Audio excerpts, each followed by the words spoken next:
Hello everyone, welcome back to my channel. It has been a while since I've uploaded. Um, since I came to Korea, I left my converter at home so I can't use the camera my amazing brother got me to vlog or to make videos, but I'm gonna start using my computer because I actually want to speak on this. Um, so today I took the reading, listening, and speaking portion, but it wasn't there wasn't a speaking portion. I didn't speak today. Today it was going over what we learned during class in our speaking class. So I'm currently in the KAP program. So the program that helps students go to college in Korea, or attend university, however you guys call it. Um, so I already graduated. I already finished college. This is my second time in Korea. Um, so I don't necessarily need it for that. But later on, we can talk about what I want to do with my life after I learn Korean fluently and why I think it's important for me to learn a third language. So, other than that, today, my midterm. Before I talk about the midterm, and I will talk about it, my advice for someone who wants to do this program or any language program is to kind of forget your own native language. I'm preaching this, but I do not practice it. I really don't. And it's actually something that I wish that I did. It's really, really hard. For example, if I don't know a word in Korean after my professor explains it to me, I automatically associate it with the English word. And I think one of the best things to do is to stop associating words to your native language and more so to think about it in that Korean, in how the teacher is explaining it. Personally, sometimes I just find it easier to translate it back to English. But I think more so, especially when there's words that aren't translatable, there aren't direct translations, so there can be difficult. Or for example, Korean has particles that English doesn't have, so sometimes that's really hard for me to when I'm writing to remember to put in or to where it goes in, things like that. But I think we learners of a different language should try our hardest to only speak in that language. My classes are all held in Korean, but there are people who speak English in my class, and there's people who are also native English speakers just like me, and it's easy to go back to our comfort zone. So we won't explain things to each other in Korean like our teachers want us to. We'll explain it in English. We do get in trouble. We get in trouble a lot for it. I'm not even gonna lie. We get in trouble all the time, and it's just a comfort, and it's something that I agree that I have to change. And yeah, so anyway, the program is great. I love it. The teachers are amazing. The classes are amazing. The people are amazing. Everything is amazing. The books are great. The explanations are great. I honestly recommend you doing it. I do KAP. I just preferred it that way. It's in the afternoon. It's the class that allows you to attend, like I said, attend university. It helps you to achieve that goal. They're more academic based. I also take topic classes once a week for an hour during classes. They also offer pronunciation classes. Take that too. It's amazing. I really recommend this program. KAP, KGP. I know that KGP is more speaking and more regular non-academic. learning, so I'm sure that's amazing as well. I could have done that, but I'm not a morning person. I honestly hate waking up in the morning. I didn't like it in college. I was probably not gonna like it here in Korea, so I preferred afternoon classes. But anyway, um, back to back to the midterm. So I'm not really gonna go into detail because I do not remember, and that's something that well, I do remember. It's just it's hard to explain what was on the exam if you didn't take the course, but it was a lot of reading and writing. So reading and listening was like 4 big paragraphs with like 3 questions.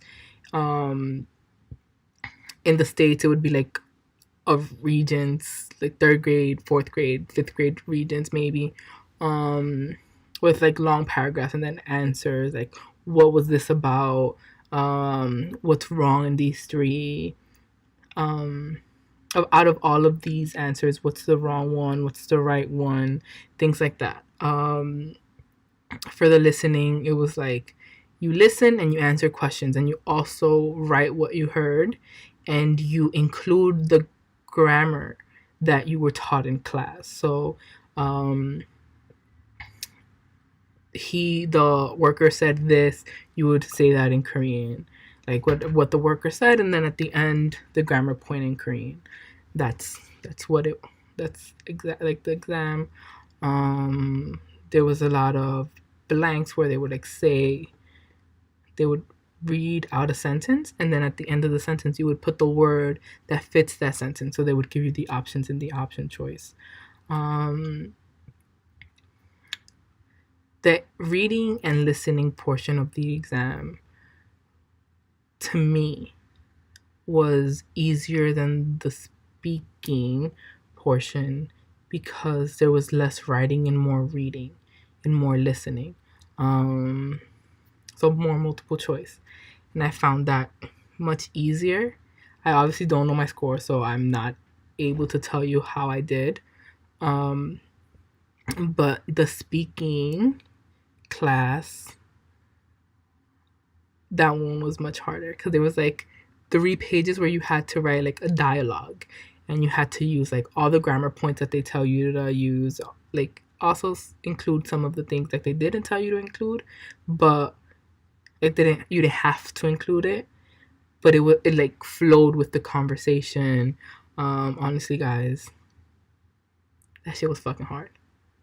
It was so fucking hard.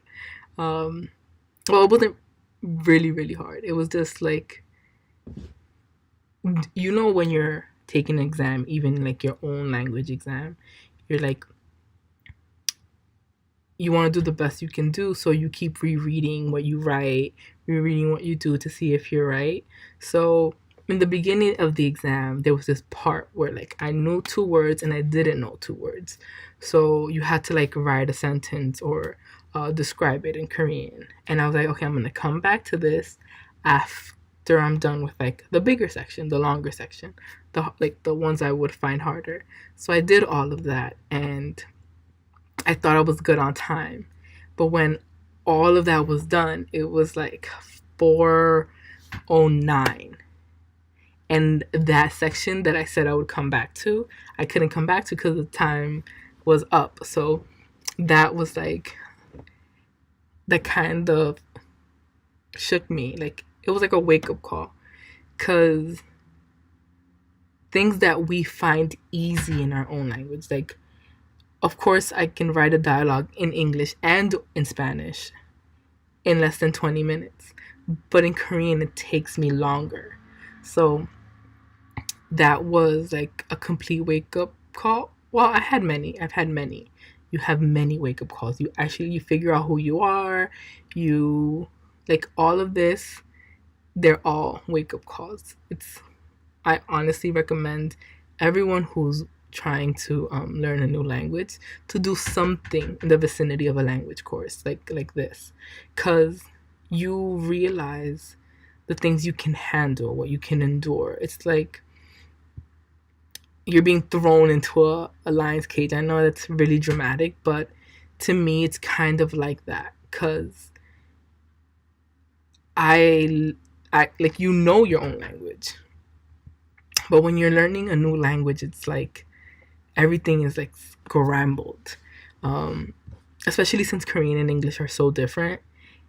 English is like English and Korean, Korean and Spanish is different. So so today's exam, I think it's the first time. No, actually, this happened to me when I took the TOPIK. I took the first TOPIK in October of 2017, and thankfully I got level 2 like I wanted. I took TOPIK 1, but I like took my time reading instead of like doing what I had to do and like pacing myself. I like took my time, didn't really think about like how much was left, and I had like 10 questions left in the last section, which is like paragraphs. And yeah, so the exams aren't impossible. It's not like, I'm not telling you that you won't be able to pass it. I'm just telling you that if you take this program, KAP, KGP, whatever, you really have to focus. You really have to understand. You really have to like give it your all. And I'm preaching something that I'm gonna say I did 80% of all of that. Like, to me, I focused enough to understand. And it's not that I don't understand the grammar points. It's just that, to me, speaking especially, it's like, this is what I tell my friends, like my Korean friends, and they think it's so funny. I'm okay with speaking to other non-Koreans in Korean, or to my professors, the people that I'm comfortable with. But I'm not comfortable speaking in Korean with Koreans, because I feel like I'm gonna say something wrong. And that fear, and it's something like I want to talk about in another video because this is already too long, but like the fear of being wrong, the fear of like saying something that could be disrespectful to someone else, like that fear is like, to me, it's really paralyzing. And I think obviously it's wrong, because I love it when other people speak like Spanish or English to me, even when they're like completely learning, because in my mind, they're learning something new. Like, they're trying their hardest to be able to communicate with me in a language that's not their native language. And I think it's super beautiful. But even having that mindset, like myself, towards other people, I can't push myself to like just speak it.